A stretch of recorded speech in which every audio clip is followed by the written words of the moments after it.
ambil sedikit nasihat para hadirin dari nasihat Al-Imam Sufyan Ats-Tsauri. Beliau berkata, "Iyyakum wa khaufal faqr." Berhati-hatilah kalian dari sifat takut kefakiran. Fa innahu laisa lisyaitani silahun, karena sungguhnya tidak ada senjata bagi setan yang bisa memerangi manusia yang lebih ampuh dan lebih menakutkan daripada menggunakan senjata menakut-nakuti manusia akan kefakiran.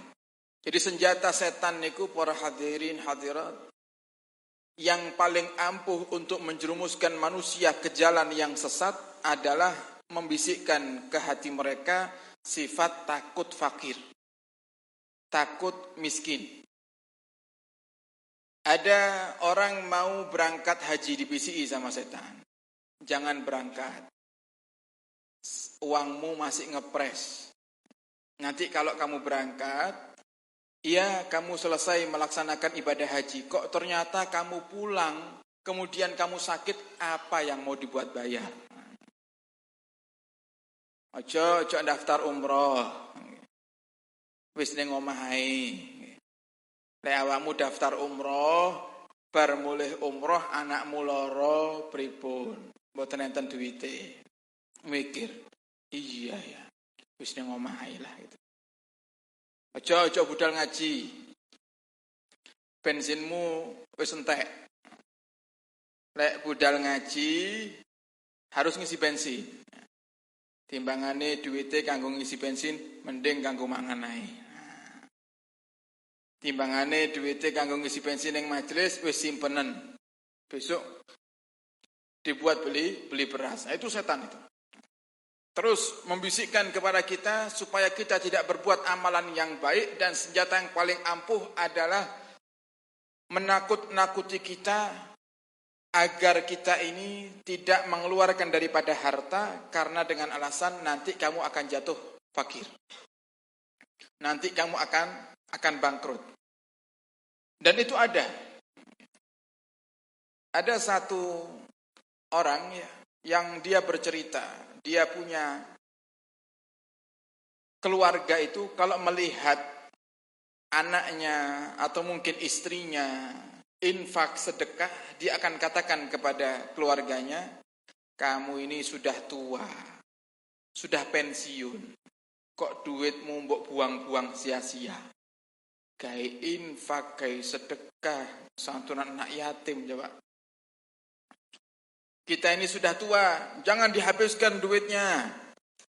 Kita tidak ada kerjaan, kita sudah pensiun kerja, sehingga uang tabungan ini harusnya kita buat untuk pegangan. Takut suatu hari kita butuh, namanya sudah tua, takut ada stroke mendadak, takut ada penyakit ini mendadak, jantungan mendadak, butuh duit semuanya.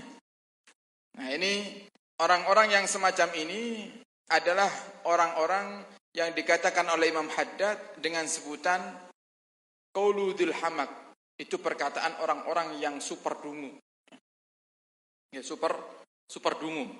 Super dungu ini berarti napa niku? Bodoh kuadrat. Nah, kenapa seperti itu?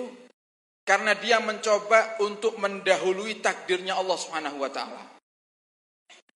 Sehingga dia selalu berpikiran di dalam benaknya itu, nanti kalau saya infak, seandainya nanti saya sakit, ada kata seandainya. Bagaimana nanti kalau saya sakit? Wah, ini kalau tanah ini saya wakafkan ke majelis asyifa, nanti gimana ini? Nanti kalau saya sakit, apa yang mau saya jual? Tidak ada lagi yang saya jual. Mikir.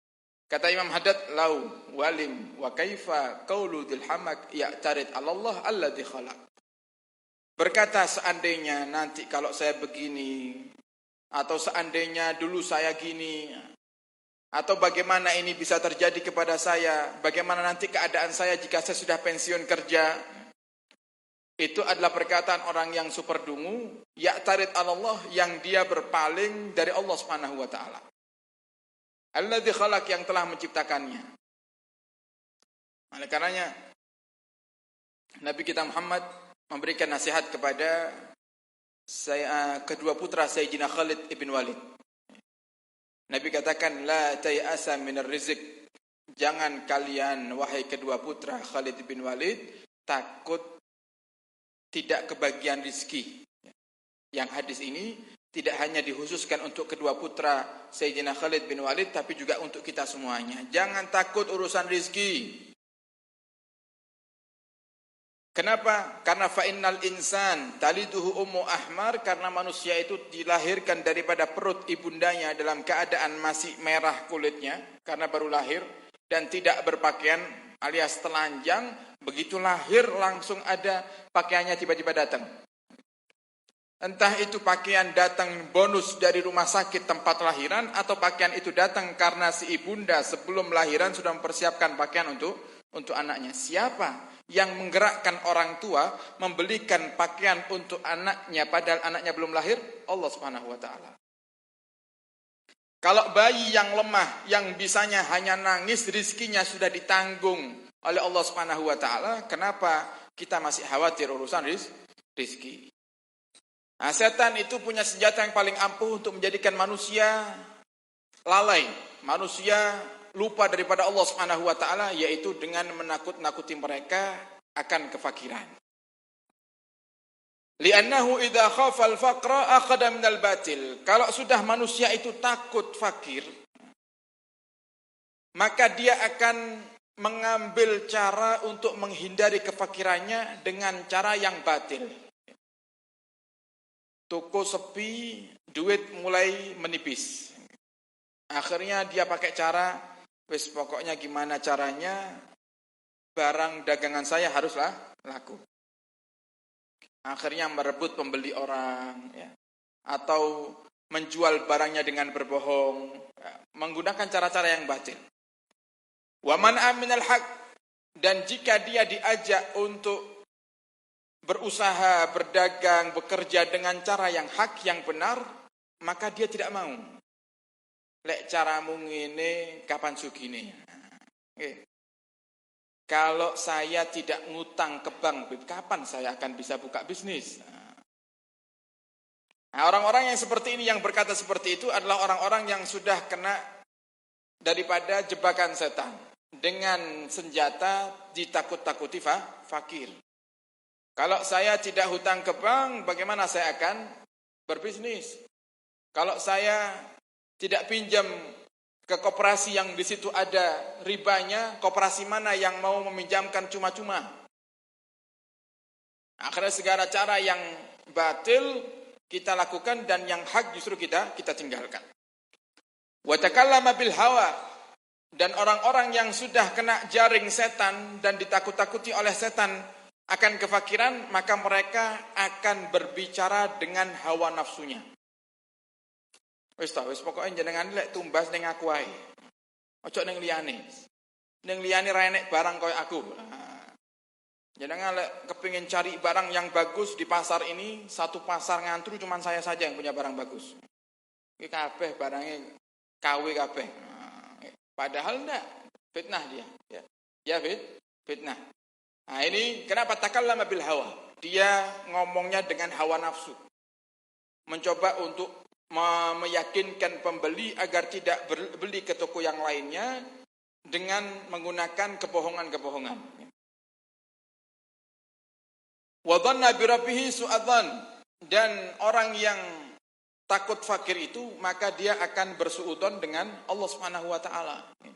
Tidak yakin sama Allah.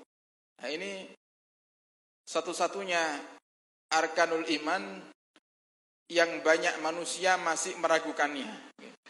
Jadi ngakunya beriman, ya. Beriman kepada Allah, beriman kepada malaikat, beriman kepada kitab-kitab Allah, beriman kepada nabi dan rasul, ya. Beriman kepada hari akhir. Kalau ditanya, jenengan yakin tak nanti akan datang hari kiamat? Saya yakin. Cuman yang satu yang sulit itu, yaitu apa? Beriman bil qada wal qadar. Beriman dengan ketentuan dan takdir Allah. Terutama urusan rizki. Barang siapa urusan rizki, maka sungguh dia telah meragukan zat yang maha razak, yang maha memberikan rizki. Waman ausyaka, dan barang siapa yang meragukan zat yang maha memberikan rezeki, faqad kafara minal iman, dia telah keluar daripada iman. Na'udzubillah. Sama dengan apa bedanya dengan orang yang mengatakan, seandainya ditanya, kamu yakin enggak Allah itu maha melihat? Lihat tak ya Allah ya. Kamu yakin enggak Allah itu ada? Ada enggak ya? Gimana orang-orang seperti ini? Kalau dia katakan, saya tidak yakin Allah itu ada, keluar dari iman. Kalau kita katakan, saya tidak yakin Allah bisa memberikan rezeki kepada saya seperti halnya rezeki yang diberikan kepada hamba-hamba yang lain, sama. Itu dianggap kita keluar dari iman. Makanya hati-hati. Jangan sampai kita meragukan Allah dalam urusan rezeki. Tugas kita, para hadirin, ikhtiar. Tugas kita apa?